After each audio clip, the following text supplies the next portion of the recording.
əxlaqsız bir qadın, çox üzr istəyirəm sizdən, dönə-dönə. Açıq-saçıq geyimdə, dayanıb yolun qırağında, bu da Əmmamədə Əvada, Seyid də özdə. Maşından gedir, maşını saxlatdırdı, yanındakına dedi ki, ged o qadını çağır, gəlsin bura. Deyir, ağa, sən hara, o hara? Onunla sənin nə işin? Ayıbdır, bir körən olar, nə vəziyyətdə, sən nə vəziyyətdə? Deyir ki, sən ged çağır. Çağırır, deyir ki, bax, mənə bu pulu veriblər. 10 gün Seyid-i Şühədanın məclisində, İmam Hüseynin məclisində danışmışam. Bunun əvəzində, yəni maddi mənada da veriblər, mükafat kimi, muz kimi, maaş kimi. Heç açıb baxmamışam nə qədərdir, bilmirəm. Heç önəmli də deyil mənə. Açmamışam, bunu verirəm sənə. Amma İmam Hüseynə söz ver. Bu İmam Hüseyn puludur, İmam Hüseynin getirir.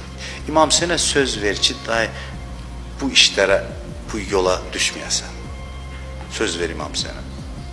Deyir, verir, arxaya da baxmır, çıxır, gedir. Gedir, bir il sonra deyir, Kərbəladaydı. Bir nəfər deyir ki, ağa, bu xanım sizi çağırır. Gəlir, görür ki, hicabda, çarşabda bir xanımdır, üzündən çəkir örtüyü, deyir ki, məni tanıdınız, deyir, yox. Deyir, yadınızdadır, həmin o küçədə dayanmışdım, mənə gəldiniz, kömək elədiniz.